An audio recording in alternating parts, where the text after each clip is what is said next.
Di sini juga nggak hanya si kliennya aja tuh yang dilakukan asesmen, tapi juga termasuk dengan keluarganya. Jadi Keluarga juga. karena kan di proses rehabilitasi ini nggak cuman kliennya aja nih yang kita lakukan terapi atau treatment, tapi juga termasuk bagaimana keluarganya.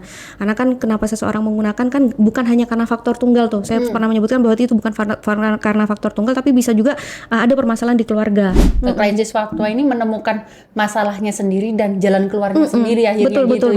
yang membuat itu menginspirasi.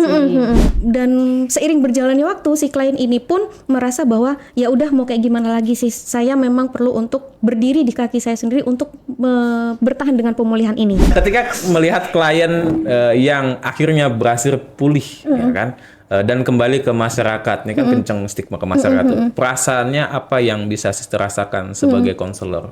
Jadi memang beberapa kali tuh di tahun ini tuh beberapa kali ada kelompok bantu pulih yang memang datang ke balai. Kelompok bantu pulih. Jadi memang ada kelompok yang memang klien-klien yang atau orang-orang yang sudah menyelesaikan rehab, mereka datang ke sini untuk memberikan apa sih bahasanya, memberikan edukasi mungkin, sharing pengalaman dan segala macamnya.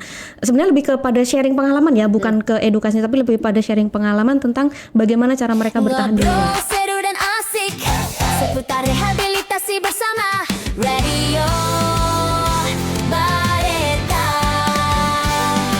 Ngobrol seru dan asik seputar rehabilitasi bersama Radio Bareta.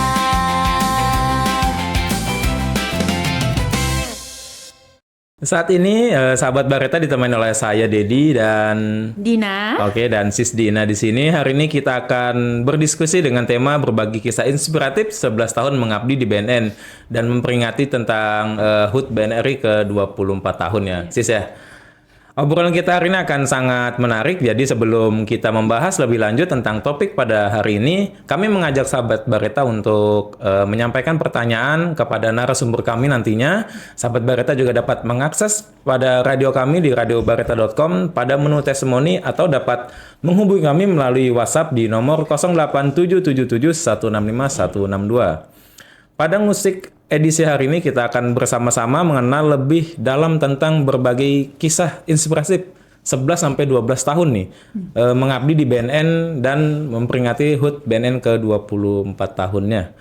Baik, untuk mengalami program musik pada hari ini kita mau sapa dulu sahabat Bareta dimanapun Anda berada. Kita juga lagi live di Instagram ya Sis ya? Bener ya Sis? Di Instagram, nanti teman-teman juga bisa ngelihat di live Instagram nantinya. Untuk teman-teman semoga kabarnya dalam sehat, terus segar juga dan tetap dalam kondisi yang fit. Ini buat teman-teman di studio nih gimana kabarnya? Sehat semua nih? Sehat. Pada sibuk ya kali ya di belakang layarnya. Rame ya? Rame banget. Sebenarnya ada beberapa juga teman yang nggak bisa hadir hari ini, lagi bed rest di rumah nih. Semoga kita doakan semoga cepat sehat dan pulih dan bisa beraktivitas kembali dan bisa ketemu kita di sini nih ya. Amin. Oke, sudah bersama kami sosok yang sehari-harinya berinteraksi dengan klien. Ya betul ya, dengan klien ya. Iya, klien. Kita sebutnya klien ya. Klien ya. Terus tiap hari berjibaku dengan masalah klien dan keluarga tentunya. Keluarga klien ya. Keluarga klien, bukan keluarga dia ya. Iya, keluarga klien ya. Mungkin kita bisa sapa dulu bagaimana kabarnya hari ini Sis. Alhamdulillah baik. Alhamdulillah baik. Bang Dedi dan Sis Dina gimana kabarnya? Good. Mungkin boleh perkenalan dulu dengan sister siapa sih hari ini? Baik, sebelumnya selamat pagi teman-teman, selamat siang, menjelang siang. Perkenalkan nama saya Fatwa. Saya salah satu konselor di Balai Rehabilitasi BNN Tanah Merah. Oke, dengan Sis Fatwa hari ini ya. Bener nih Sis, sebagai konselor di sini. Betul, sebagai konselor. Apakah pernah pindah jabatan sebelumnya sih selain konselor? Sebelumnya di awal saya ada di sini, saya itu sebagai sebenarnya ditugaskan sebagai staf psikologi. Staf psikologi. Oke, stop sampai situ dulu. Nanti masih panjang nih ya. Oke. Ya kan ya, bisa kita ceritain deh nanti. Bisa. Oke. Sahabat Bareta tahu nggak bahwa kita itu terkadang nggak sadar narkoba itu bisa menjangkit siapapun dengan dan dimanapun, tidak kenal usia. Nah, akhir-akhir ini kita sering lihat tuh ya di media sosial viral nih tentang berita remaja kena narkoba, kemudian bahkan dia masih sekolah gitu, yang mungkin di Bareta sendiri juga nggak jarang kita nemui klien yang masih dalam usia sekolah nih. Ini sangat berdampak banget nih untuk masa depan anak bangsa. Apalagi kita mau menyambut Indonesia emas gitu di kan. 2045. Ini mungkin dampaknya memang bisa merugikan diri sendiri dan orang lain. Bisa ada kerusakan tubuh, kemudian juga ada gangguan fisik, sosial, yang mana akhirnya jangka panjangnya juga merugikan masa depan gitu ya. Jadi kita hari ini akan berbagi nih kisah inspiratif dari Sis Fatwa yang kurang lebih 11 tahun ya Bro Betul, Dedi ya. 11 tahun. Hampir 12 tahun sebenarnya ya. Oh, 12 Dikit tahun lagi. ya. Ya. Tepatnya 12 tahun kapan sih? Kalau sesuai dengan SK itu di Tanggal berapa tuh? April 2026 ini. Karena saya itu SK-nya Maret 2014. Maret 2014. Oke. Lama banget ya sudah Sis ya. Udah dapat apa Alhamdulillahnya aja di sini? Banyak banget. Oke. Mungkin kita bisa berbagi kisah nanti kali ini Sis ya, terkait tentang pengalaman selama 12 tahun itu. Mungkin selama ini masyarakat lebih sering mendengar BNN dalam konteks penindakan dan pemberantasan aja kan ya. Tingkap, tindak pidana, terus datangi bandar, penggerbekan. Padahal ada juga sebenarnya tentang rehabilitasi juga, khususnya di kita tuh ya. Dalam memperingati HUT BNN ini biasanya bisa nggak sih dijelaskan peran BNN, mungkin khususnya di Balai Tanah Merah nih, karena kan udah mau hampir 12 tahun tuh di Tanah Merah terkait menangani masalah narkoba yang sister jalani selama ini. Oke, baik, terima kasih Bang Lid. Jadi memang kalau secara umum kan BNN ya itu tadi ya sudah yang dijelasin, ada pemberantasan, ada preventifnya juga dari penyuluhan, kemudian terutama yang di balai rehabilitasi itu kan kaitannya dengan rehabilitasi. Jadi memang kita berfokus kepada korban penyalahgunaan. Korban penyalahgunaan. Ya, kayak gitu. Jadi memang kita fokusnya ke teman-teman yang memang menyalahgunakan narkoba, entah itu yang dijebak atau memang yang dengan kesadaran dirinya sendiri mereka menggunakan kayak gitu. Seperti itu sih Bang. Oh, tetap kita fokusnya di penyalahgunaan narkoba gitu ya. Betul, Sis, ya? betul. Berarti kalau untuk bandar gitu nggak di sini ya Sis Enggak, ya. enggak. Itu kan masyarakat perlu tahu nih, Iya. kurir, bandar. Walaupun branding kita itu BNN ya, BNN, tapi ya. ternyata di dalam BNN itu ada sub bidangnya ya, Iya, atau betul. jabatan atau petugas lain gitu ya. Jadi nggak bisa ke Tanah Merah ada tuh BNN, padahal tupoksinya bukan untuk Tupoksinya beda pemberantasan karena ya, memang rehabilitasi ya. betul. Karena kalau yang ada di sini tuh ya memang fokusnya hanya bukan hanya sih, tapi lebih pada fokus utamanya adalah melakukan rehabilitasi. Rehabilitasi kan berarti fokusnya yang dulunya pola hidupnya mereka nggak teratur, ya di sini kita belajar untuk disiplinkan lagi. Mereka belajar Ya. untuk bagaimana mengembalikan pola-pola yang sebelumnya mungkin pola tidurnya nggak teratur apa segala macam. Nah ini dikembalikan lagi ke fungsi utama, fungsi awalnya mereka. Seperti itu. Seperti itu Sis ya. Oke, Sis Fatwa, menurut Sis Fatwa nih, seberapa penting sih rehabilitasi dalam upaya penyelamatan gitu ya, generasi muda sekarang itu sebagai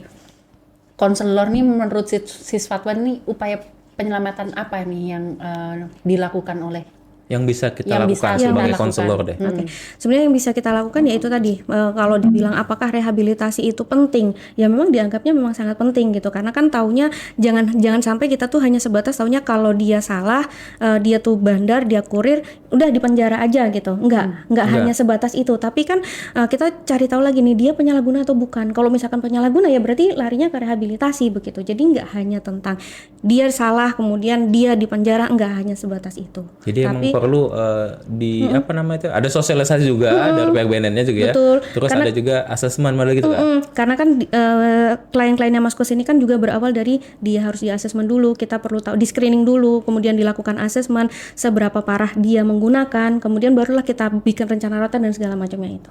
Barulah dilakukan seperti terapi. itu ya, Sis. Jadi Begitu. mungkin perlu diketahui bahwa asesmen itu wawancara yang mendalam gitu ya. Jadi tidak hanya aspek narkobanya aja ya Sister ya. Jadi nanti kan sahabat Bareta apa nih asesmen gitu lah. Ternyata kayak wawancara kepada keluarga gitu ya, salah satunya. Iya, Termasuk keluarga dan kliennya Keluarga kayaknya. dan klien salah satunya. Oh, dari sudut pandang Sister sendiri sih, bagaimana gambaran kondisi penyalahgunaan narkoba di masyarakat saat ini? Apakah ada perubahan dari tahun ke tahun? Dulu kan kita tuh Kalimantan ya, itu kan tinggi ya, masuk 10 besar. Ini gimana sih untuk khususnya Kalimantan aja deh, atau dari 1 tahun terakhir nih, ada nggak perubahan-perubahan tuh sih? Kalau dari yang masuk ke sini aja ya, sebenarnya kalau yang mengakses rehabilitasi ini sebenarnya nggak hanya dari Kalimantan Timur aja, tapi pengakses layanan kita itu tuh juga termasuk yang dari luar Kalimantan, gitu. Jadi terutama kalau yang di Kalimantan juga itu pun sudah mulai banyak yang termasuk juga anak usia sekolah. Anak usia sekolah? Ya, di tahun 2000, saya lupa juga nih. Di 2016 atau 2017 kita tuh pernah menerima klien dengan usia 7 tahun pada saat itu. Saya tahu. Nah, ya kan? Saya tahu. Jadi Sempat masih ketemu sih beberapa ini.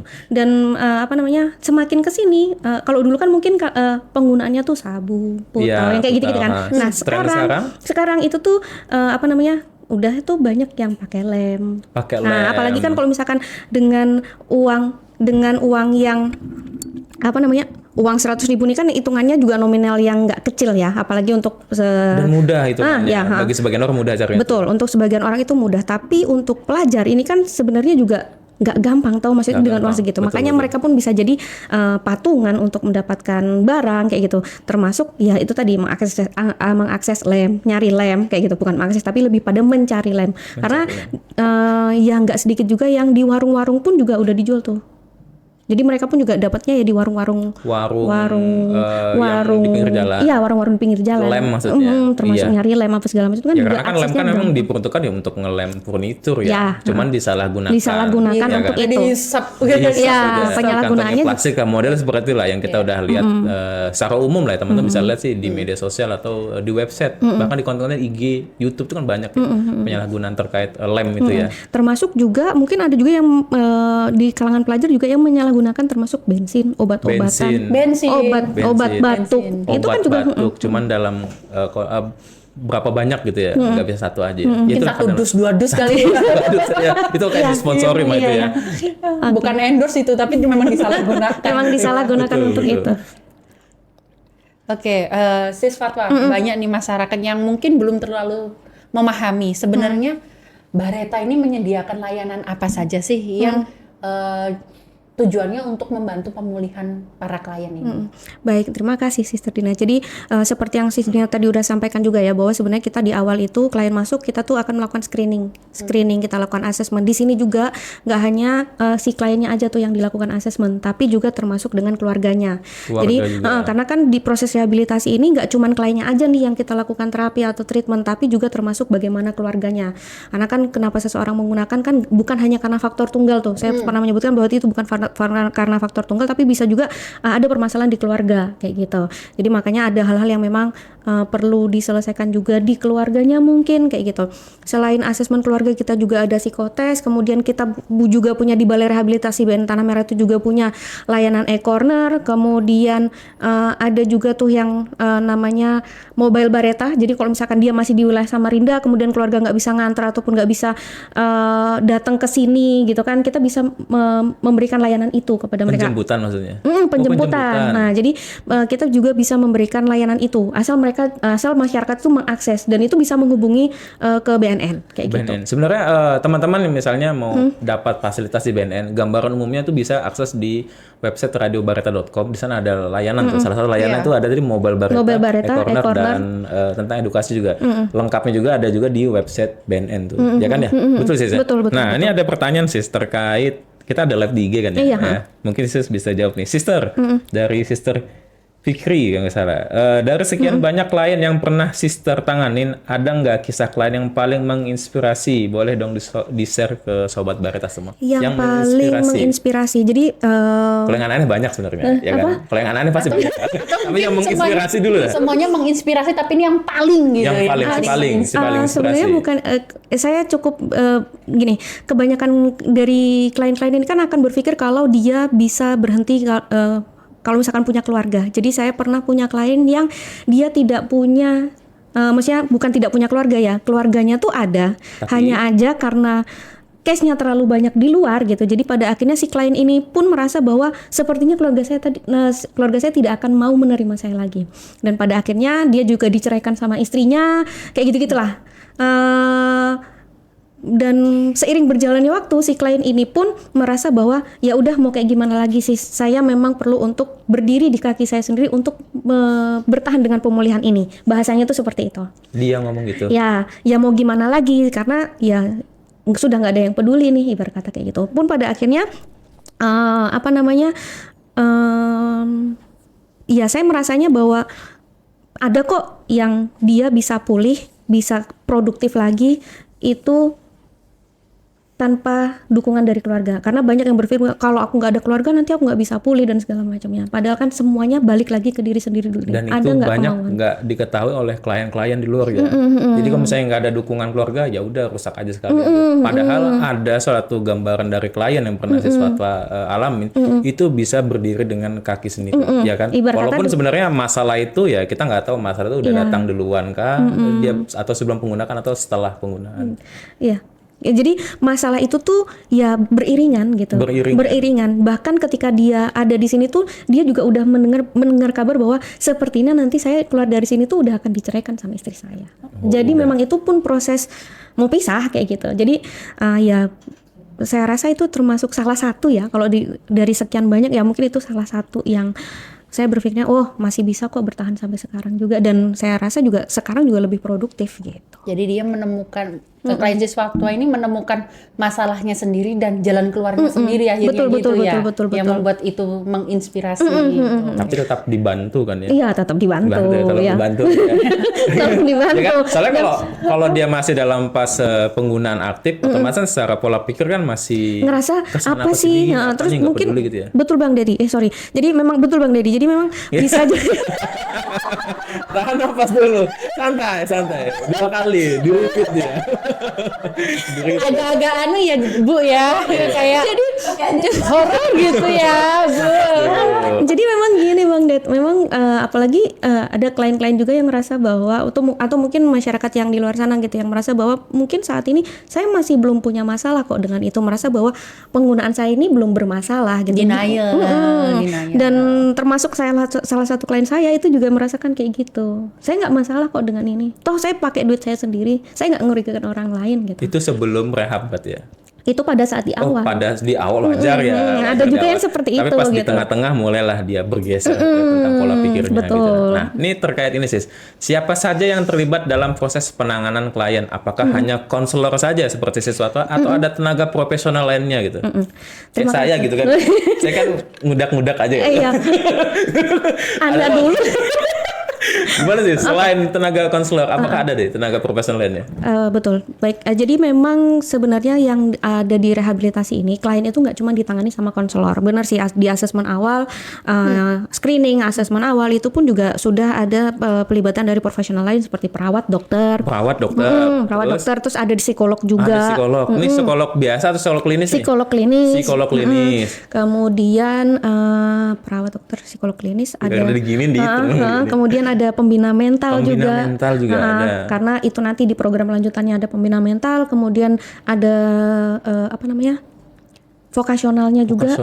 Sangat jadi, banyak ya. Jadi memang nggak cuman hanya konselor aja nih, karena bisa jadi permasalahan yang dia hadapi, benar sih masuk ke rehabilitasi itu kan karena permasalahan adiksi. Tapi bisa jadi dia butuhnya keterampilan. Jadi ada kolaborasinya gitu, ada sesuai kolaborasinya. Rawatannya gitu. Dan sesuai dengan rawatannya, sesuai dengan permasalahan yang dia hadapi, sesuai dengan asesmen di awal, begitu. Seperti itu ya. Jadi sangat kompleks dan banyak, lengkap hitungannya ya. Hitungannya lengkap. Kayaknya satu orang dikeroyok bareng-bareng sama banyak tenaga profesional ya. Jadi bukan cuma satu aja. Kalau satu belum ngerti. Pegang berapa klien nih kalau boleh tahu yang paling banyak? Paling banyak. Paling banyak kayaknya 10 gitu pernah ya? Kayaknya teman-teman konselor pun pernah megang klien sampai 10. 12 tahun nih, 10 ya, sanggup ya. Iya, 10 itu dalam jangka waktu yang masih di situ di tahun yang sama. Di tahun sama. Jadi berjalan bersama-sama. Iya, dan ya sepanjang tahunan ya jumlahnya segitu gitu. Karena kan masa rehabilitasi di sini kan minimal 3, maksimalnya 6. Dulu pernah yang di 3 bulan 6 bulan ya. 3 bulan 6 bulan gitu. Ada yang dulu 3 bulan, ada yang 6 bulan. Dulu bahkan ada yang masih program 1 tahun. Ya, 12 gitu. bulan. 12 bulan. Gitu sih. Oke. Siswa tua kan banyak ini ya. Tadi ada yang 3 bulan, ada yang 6 bulan, bahkan ada yang 12 bulan. Nah, 12 bulan ya, betul. 12 tahun. 12 tahun. Iya dong. Maksudnya 1 tahun Iya dong. dalam putusan pengadilan biasanya itu ya. Biasanya yang SEMA atau putusan pengadilan Betul. itu kan 12 bulan nih. Tapi gimana sih caranya Mbak Reta ini memastikan bahwa layanan yang diberikan kepada klien-klien yang time frame-nya itu atau jangka waktunya di sini tuh variatif ya. Iya. Nah itu gimana nih Mbak Reta memastikan bahwa setiap klien itu mendapatkan penanganan yang sesuai dengan kebutuhannya. Oke, baik, terima kasih Sis Dina. Jadi memang di awal tuh kan seperti yang sebenarnya udah kita bahas di tadi ya gitu. Jadi memang klien-klien ini di awal kita lakukan screening, kemudian kita lakukan asesmen atau wawancara.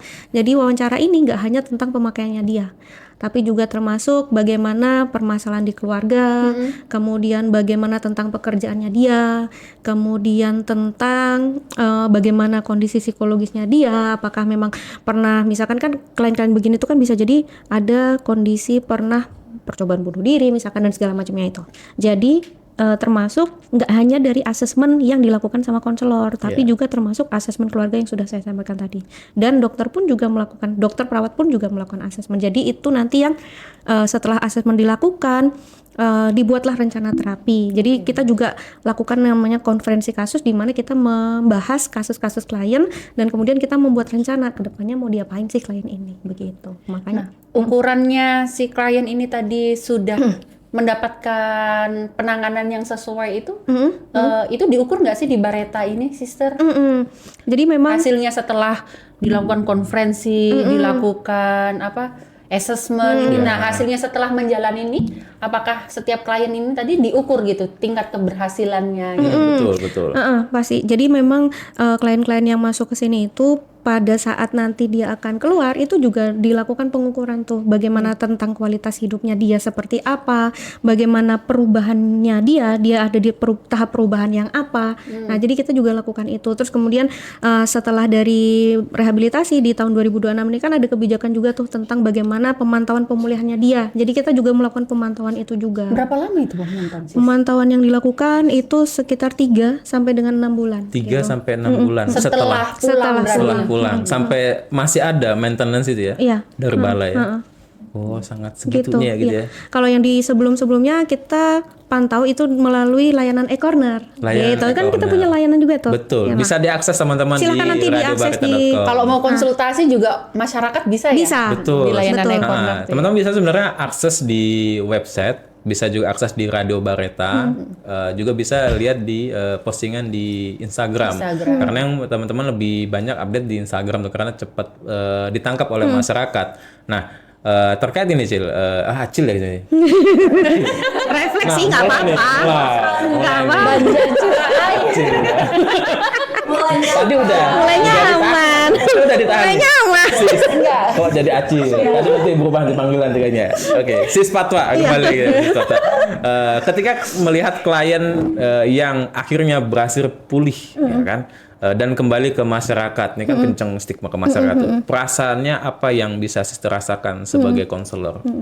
Jadi memang beberapa kali tuh di tahun ini tuh beberapa kali ada kelompok bantu pulih yang memang datang ke balai. Kelompok bantu pulih. Jadi memang ada kelompok yang memang klien-klien yang atau orang-orang yang sudah menyelesaikan rehab, mereka datang ke sini untuk memberikan apa sih bahasanya, memberikan edukasi mungkin, sharing pengalaman dan segala macamnya.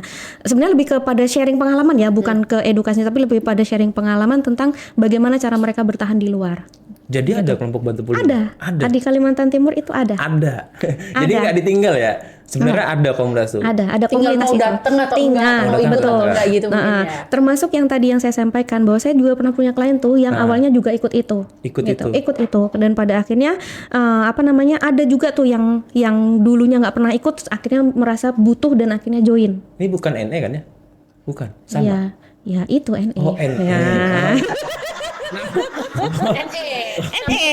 Tapi Namanya. kalau di Samarinda Borneo Recovery Fighter. Oh, ada itu. Ada, Oh, ada, ternyata ada. namanya yang saya salah berarti. Iya, betul. Nggak, Oh, it's okay. ternyata. Nah, jadi memang memang ketika melihat, apalagi ketika ada klien saya gitu yang join di situ, itu saya ngerasa kayak, wih, keren gitu, keren gitu. Maksudnya, Bangga. saya ngerasanya kayak gimana nih sekarang gitu, kondisinya gimana. Iya, apalagi kalau dia udah cerita bagaimana kehidupannya dia saat ini. Iya, ketika saya pulang tuh teman-teman saya nggak ada yang berani ngedeketin saya sekarang, karena dulu saya waktu awal-awal tuh saya bilang kalau saya tuh diawasin sama BNN. Jadi dia ngerasa bahwa saya masih bisa bertahan loh dengan diri saya kayak gitu, maksudnya dengan kondisinya, meskipun teman-teman saya tuh ngedatengin saya. Teman apa nih? Teman-teman pemakainya dulu. Teman apa sih bahasanya? PIC. PIC gitu. Nah, kalau ditanya gimana perasaannya, ya senang aja gitu, karena melihat dia waktu di program dan di luar itu kan otomatis beda banget ya, karena kalau di program di rehabilitasi itu kan terkondisi ya. Ya. Nah, ngapa-ngapain ibarat kata tuh segala hal tuh ada aturannya. Hidup dibikin sempurna, ya kan? Ya betul sih, kalau di Balai emang hidup. segala hal tuh dikondisikan kalau di rehabilitasi, sedangkan di luar dia harus bertahan dengan dirinya sendiri gitu. Jadi makanya ketika melihat mereka kembali ke sini, apalagi kalau misalkan datang terus habis itu nganter klien, atau datang hanya sekedar main di, kita punya pendopo di depan kalau Ya, teman-teman betul. mau tahu gitu. Kalau hanya sebatas main di pendopo itu saya ngerasa mantep nih gitu, masih bisa bertahan dengan itu. Humble nih orang nih ya, gitu ya. Oh, hebat juga tuh. Oke, sebelum kita lanjut diskusi nih, kita membuka ruang ke teman-teman atau sahabat Bareta yang ingin bertanya ke narasumber kami. Silakan menghubungi ke nomor 08777165 162 atau melalui website Radio Bareta, dan bisa dikunjungi pada menu testimoni. Silakan disubmit. Dan di sini ada penanya kembali. Oke, kita akan baca dulu. Ini sis, pernah nggak sih jenuh dalam 12 tahun jadi konselor? Nih berat banget nih. 12 pernah nggak sih dalam 12 tahun tuh jenuh jadi konselor? Lalu kalau pernah, apa sis Patwa lakukan untuk ngalahin kejenuhan itu? Dari Regina. Nah, oke. Jenuh sih pernah ya. Jenuh gitu. pernah? Pernah dong, pernah. Sampai 12 tahun jenuh? Pernah ya? Pasti pernah lah ya, manusiawi lah. Terus gimana cara ngatasinya? Ngatasin Jadi maintenance. Gimana tuh? ini justru sebenarnya banyak, kalau saya yang pribadi saya lakukan tuh, berhubung saya itu memang anaknya suka main gitu ya. Main apa ini? Harus dulu. Jalan, suka jalan. Traveling, gitu. Kemudian poin pentingnya sih ya, kita sesekali dah perlu untuk nggak melulu tentang membahas tentang, Me time maksudnya. nah, perlu ngambil waktu sendiri, ngambil jeda, ngambil libur, ngambil cuti, kayak gitu-gitu. Pause lah, di pause. Di pause dulu lah. Stop dulu. Stop dulu sebentar, karena ya namanya kita, nggak usah lah kita ngomongin tentang di pekerjaan, di kita kehidupan sehari-hari pasti nggak ada kemungkinan ngerasa jenuh juga kan gitu. Jadi kalau dari saya pribadi sih ya memang kita harus ngambil jeda waktu untuk istirahat. Cuti masih aman cuti? Masih Sisa berapa? masih aman di tahun ini, masih Penuh masih penuh kayaknya. kayaknya harga tiket yang nggak aman gara-gara aftur naik. Kita Itulah pentingnya kalau misalnya kita punya cuti ya, cuti yang 1 tahun itu. Kalau emang perlu healing ya udah healing aja gitu ya. Benar, dan di satu sisi juga perlu sih, kan kita juga punya teman dan segala macamnya ya. Perlulah rasanya juga kita berbagi dengan teman.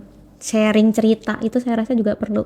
Walaupun kita konselor ya. Meskipun kita konselor, Ahli kita muda tetap Madia ya, bukan ya? jangan gitu Jangan namanya. gitu. Ya maksudnya diaminin kali ya. Amin, tapi jangan gitu. intinya jangan disimpan sendiri kalau punya. Iya, betul. Karena konselor juga butuh konselor kayaknya kata siswa konselor tadi. butuh konselor juga gitu. Ibarat kata kita juga masih manusia dan kita pasti butuh orang lain juga. Gitu. Mantap. Tahu. Terakhir nih siswa tua, apa pesan sister untuk generasi muda agar tidak terjerumus dalam penyalahgunaan zat? Atau penarkoba ini. Jadi Iya. memang seperti yang saya sampaikan tadi ya, bahwa sebenarnya gampang banget tuh dapat barang. Lingkungan kita juga memang perlu tahu siapa teman kita. Kita perlu memilah dan memilih lingkungan kita tuh kayak gimana. Jadi jangan sampai karena kita terlalu asik dan nggak punya filter dan segala macam, kita berteman dengan siapapun tuh nggak masalah. Nggak ada Sama siapapun salahnya, nggak masalah. tapi kita juga perlu ngasih batasan. Siapa orang-orang yang memang benar-benar boleh kita pilih sebagai teman dekat, teman sharing dan segala macamnya itu. Jadi kita perlu punya batasan. Kita perlu tahu lingkungan kita tuh seperti apa. Dan yang paling utama adalah kita perlu, saya rasa perlu banget untuk dekat dengan keluarga, gitu. Karena Support system-nya. support system kita, karena itu yang paling utama gitu. Keluarga itu yang paling utama. Meskipun akan ada momen dimana kita ngerasa di rumah juga kita nggak aman, nggak nyaman dan segala macam, larinya ke temen. Bisa jadi kan gitu tuh kalau anak-anak sekolah tuh kan, ya nggak masalah. Tapi harus benar-benar bisa memilah dan memilih teman-teman kita. Jadi intinya kunci niat dan kesempatan tidak untuk datang ke PIC Iya, gitu. betul. Pokoknya adalah lingkungan, pertemanan, Pertemanan, keluarga. Tapi yang paling dekat adalah keluarga, lingkungan, Lingkungan, baru baru. teman. Ya, betul. Jadi nggak boleh dibolak-balik tuh. Yes. Kalau jika boleh bolak-balik ya harus di keluarga dulu, karena keluarga yang paling dekat nih cukupnya. Kalau emang ada masalah selesaikan Diselesaikan dulu di di keluarga dulu, baru ke teman, Baru ke teman, baru ke si sepatwa, ketemu si sepatwa. Jangan sampai ke sini lah gitu ya. Jangan ke sini ya. Jangan ke sini Kalau bisa jangan ke sini lah. Jangan Tapi, kesini, tapi kalau emang butuh rawatan pemulihan, terus rehabilitasi, Boleh. perbaikan diri ke sini, kita juga layanan juga gratis ya, Sis? Iya. Betul ya, gratis Betul. ya. Balai rehab itu gratis, Gratis. gitu. Tapi banyak orang juga yang nggak tahu kalau di sini itu ya nggak kayak di penjara kok. Nah, karena banyak yang masih belum tahu di rehabilitasi itu nanti jangan-jangan kayak di penjara, nanti dipukulin, nanti Nah, kita harus tuntut satu orang nih. Humas kali. Humas sebenarnya. Nanti mungkin bisa kali sedikit kasih gambaran gimana sih fasilitas layanannya. iya. Tapi kayaknya kalau makin kesini nih Bang Ded gitu, Selama semakin 12 kesini. tahun ini kayaknya ada perubahan nggak? Ya, ada perubahan. Jadi dulu tuh orang, Ya. mungkin sampai sekarang mungkin masih ada ya yang rehab itu kayak gimana? Kalau misalkan saya ditanya tuh, Nah, kerjanya di betul. mana? Di BNN yang di mana? Di Anggur atau yang di Jalan Jakarta? Iya, cuma dua itu pasti Jadi dua salah aja sih tuh ya. yang ditahu. Terus saya sering kali bilang, saya di Tanah Merah. Oh, emang di Tanah Merah ada BNN? Nah, itu. Ada kebun raya dia. Adanya kebun raya gitu. Makan buaya di sini gitu. Nah, makanya seringkali saya bilang bahwa di Tanah Merah itu ada, tapi Ada. dia bagiannya rehabilitasi dan itu hanya ngurusi orang-orang yang memang pengguna. Ya, yang klien-kliennya itu. Jadi yang memang menyalahgunakan narkoba.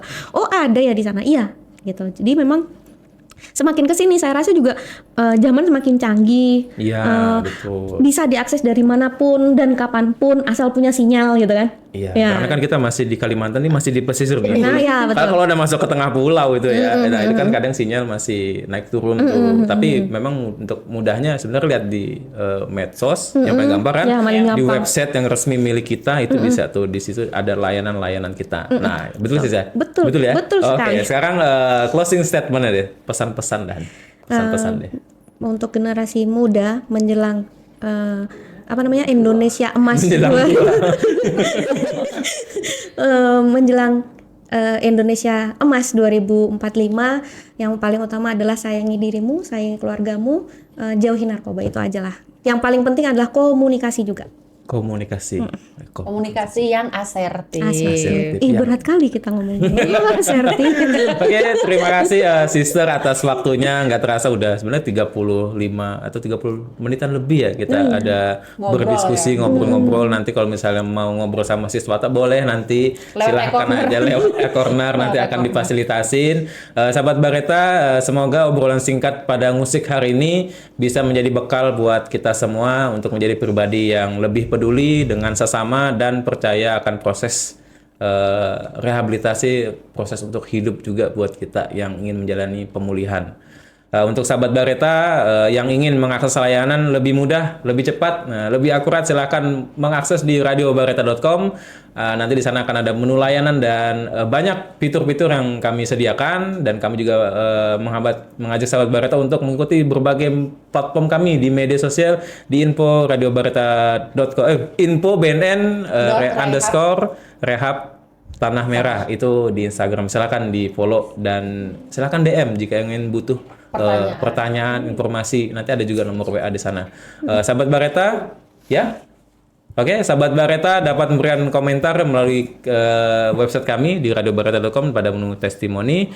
Dari studio utama Radio Bareta, saya Dedi dan Saya Dina. bersama teman-teman yang ada di sini bersama dengan Saya Fatwa. Sis Fatwa dan teman-teman ada di belakang layar. Terima kasih telah mensupport dan mendukung kami. Mohon maaf jika ada salah kata,